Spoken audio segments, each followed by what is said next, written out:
एक important breaking news का इंतजार हम लोग यहाँ पे कर रहे थे। अगर आपने मेरा कल का वीडियो देखा होगा, वहां पे संडे के दिन मैंने आपको बता देता हूं कि इस हफ्ते की कौन कौन से इंपॉर्टेंट खबरें हैं, ऐसे ट्रिगर पॉइंट है जिसके चलते बाजार का पूरा फोकस उन खबरों के ऊपर रहता है।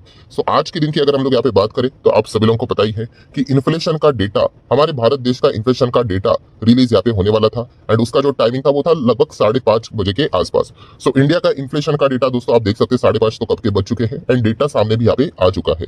सो कैसा रहा डेटा, क्योंकि आप सभी लोगों को पता है कि डेटा के चलते ही यहाँ पे आरबीआई आगे, मतलब उनकी जो रणनीति होती है, एमपीसी की जो बैठक होती है, ठीक है, वो इसी डेटा के आधार के ऊपर डिसीजंस लेते हैं कि रेट हाइक करना चाहिए या नहीं करना चाहिए।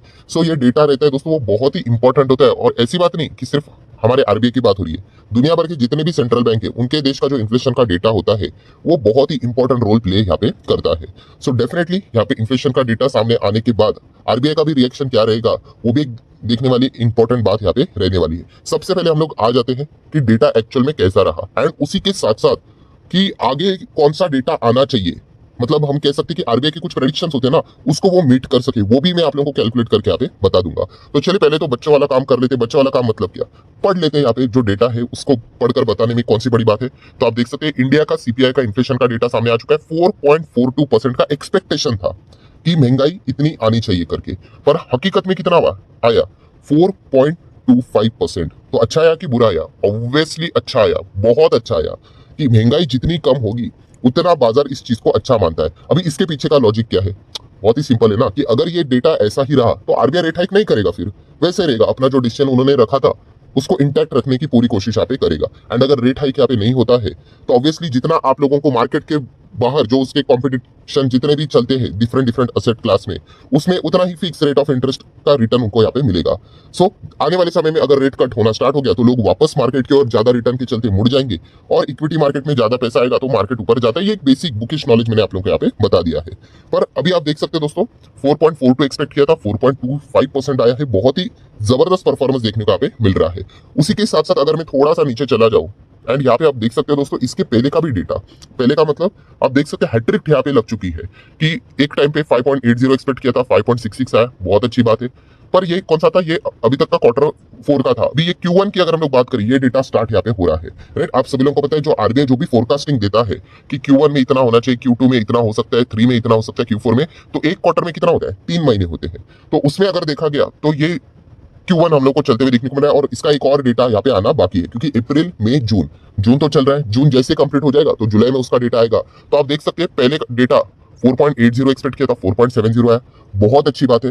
देन आज डेटा आया 4.42 एक्सपेक्ट किया गया था, 4.25 आया, तो और भी अच्छी बात है। तो हम लोग यहाँ पे कह सकते हैं दोस्तों बहुत ही अच्छा परफॉर्मेंस की और हम लोग यहाँ पे धीमे धीमे करके बढ़ रहे हैं। सो आप देख सकते हैं दोस्तों कि जो सेंट्रल बैंक की हम लोग बात करें तो हाल ही में ही जो एमपीसी की यहाँ पे बैठक हुई थी तो उन्होंने अपना कुछ डेटा थोड़ा बहुत रिवाइज किया था। तो वहां पे आप चेक कर सकते हो कि उन्होंने क्या क्या एक्सपेक्टेशन सामने रखे हुए हैं।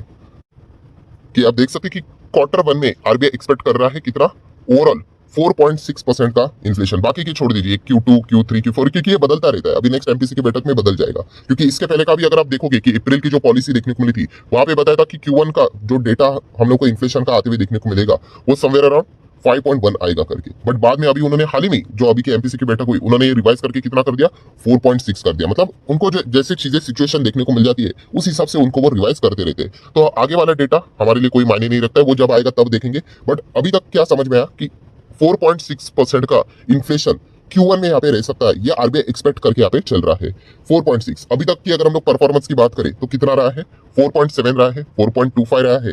एंड अभी एक और डेटा आना बाकी है जो कि जून खत्म होने के बाद जुलाई 12-13 के आसपास आते हुए देखने को मिलेगा। तब इसका एवरेज करके देखेंगे तो वो 4.6 यहाँ पे आना चाहिए। सो उस हिसाब से अगर हम लोग कैलकुलेशन करते हैं, कैलकुलेशन करेंगे मतलब एवरेज करना तो सिंपल है, 4.7 प्लस 4.25 प्लस एक्स करेंगे divide by 3 is equal to कितना आरबीआई एक्सपेक्ट कर रहा था, 4.6 कर रहा था। तो इस इक्वेशन को अगर आप सॉल्व करोगे सो आने वाला टाइम पे जून का जो डेटा है वो 4.85% तक भी अगर आ जाता है, 4.85, तो भी आरबीआई ने जो प्रेडिक्ट किया था उस हिसाब से हम लोग को इन्फ्लेशन का डेटा आते हुए देखने को मिलेगा।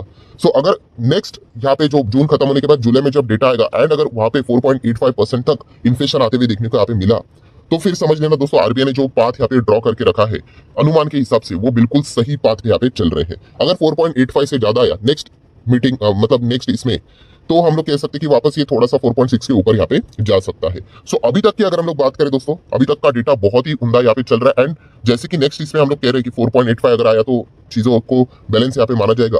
तो अभी तक देख सकते हैं 4.70 आया है, 4.25 आया है, तो 4.85 तक मतलब उसके परे जाने के चांसेस थोड़े बहुत कम ही नजर यहाँ पे आ रहे हैं। बट स्टिल मार्केट है, अनसर्टेनिटी यहाँ पे चलती रहती है। तो अभी तक के कंक्लूजन की अगर हम लोग बात करें तो क्या कंक्लूजन है कि बहुत ही शानदार परफॉर्मेंस फिलहाल आरबीआई ने का मतलब जो इंडिया का सीपीआई का डेटा यहाँ पे रहा है वो अच्छा देखने को रहा है। इसके चलते आरबीआई हम लोग को जरूर खुश होते हुए देखने को यहाँ पे मिल जाएगा। देन दोस्तों हम लोग बात करेंगे तो आप सभी लोगों को पता है ये जो सीपीआई डेटा जो रहता है वो इंडेक्स रहता है, तो उसमें बहुत सारी चीजें देखने को मिल जाती है। उसमें आप देख सकते हैं कंज्यूमर फूड प्राइस इंडेक्स सीएफपीआई की अगर हम लोग बात करें तो इसके पहले वो अप्रैल में कितना चल रहा था 3.84%, तो वो मई मंथ का डेटा रिलीज होकर कितना हो गया 2.91%। देन अगर देखा गया दोस्तों तो रूरल लेवल का जो इन्फ्लेशन है, ठीक है, वो भी आप देख सकते हो समवेयर अराउंड 4.17% देखने को मिल रहा है। एंड अर्बन लेवल का इन्फ्लेशन की बात करें तो 4.27% हम लोग को देखने को यहाँ पे मिल रहा है। नो डाउट हम लोग यहाँ पे कह सकते हैं जो हमारा जो मेजर टारगेट है आरबीआई का वो 4% तक लाने का है। 2 से 4% के आसपास ये सारी चीजें वो बोलते हैं, और 6% के अंदर तो हम लोगों को ऑलरेडी हम लोग की एंट्री यहाँ पे हो चुकी है, ऐसा हम लोग यहाँ पे बोल सकते हैं। सो दोस्तों ओवरऑल बस मैं इतना ही कहना चाहूंगा कि ये डेटा को देखकर कि इंडियन मार्केट तो ऑब्वियसली हम कह सकते हैं कि खुश यहाँ पे होते हुए देखने को यहाँ पे मिल जाएगा। तो सर क्या कल के दिन बाजार में धमाका एक्सपेक्ट कर दे, क्या बड़ी तेजी एक्सपेक्ट कर दे?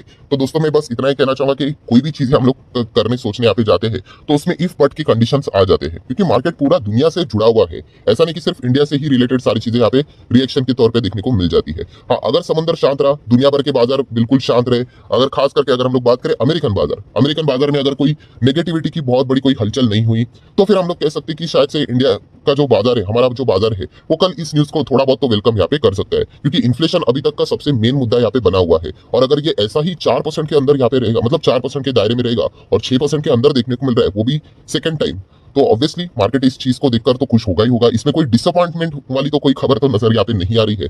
पर जैसे मैंने आपको कहा कि इसमें बट कौन सा है, यस, अमेरिकन बाजार कैसा चलता है, उसकी क्लोजिंग कैसे रहती है, वहां पे ट्रेडिंग कैसी चलती है, वो देखना एक इंपॉर्टेंट फैक्टर यहाँ पे जरूर होगा। क्योंकि इसके पहले हम लोगों ने देखा था कि हमारा डेटा बहुत शानदार रहा, बट अमेरिकन बाजार में हम लोग को अच्छी खासी गिरावट देखने को मिली थी। तो इस पॉइंट को हम लोग हमारा बाजार क्या कर पाया, एंजॉय नहीं कर पाया। तो इसलिए ये सारे इफ बट वाले कंडीशंस होते हैं, मतलब वरना जिनको ये चीजें पता नहीं होती ना वो क्या करेंगे कि मान लीजिए अमेरिकन बाजार अभी स्टार्ट भी नहीं हुआ है, गिर गया करके, तो वो कल चेक करेंगे अरे सर आप तो बोल रहे थे इन्फ्लेशन का डेटा तो अच्छा है पर हमारा बाजार भी नीचे गया, तो दुनिया भर के भी बाजार देखो, वो भी तो देखने वाली बात होती है। ठीक है, तो ये कुछ पॉइंट्स होते हैं दोस्तों जिसको आप लोग निगलेक्ट नहीं कर सकते। अभी अमेरिकन बाजार के फ्यूचर की हालत देखिए, बहुत अच्छी तेजी पहले चल रही थी, फिर देखिए उतने ही रफ्तार से नीचे आया, फिर वापस, मतलब बहुत भयंकर वॉलेटिलिटी फ्यूचर में फिलहाल हम लोग यहाँ पे देख रहे हैं। सो ओवरऑल वीडियो को क्लोज करने से पहले कंक्लूजन एक ही देना चाहूंगा कि हमारा जो महंगाई का डेटा जो सामने आया है, सीपीआई का डेटा, उसको मैं पर्सनली कहना चाहूंगा मैं तो बहुत बहुत बहुत बहुत ज्यादा खुश हूँ। बहुत शानदार डेटा। अभी ये डेटा देखकर अगर कोई खुश नहीं होता है तो क्या बोले।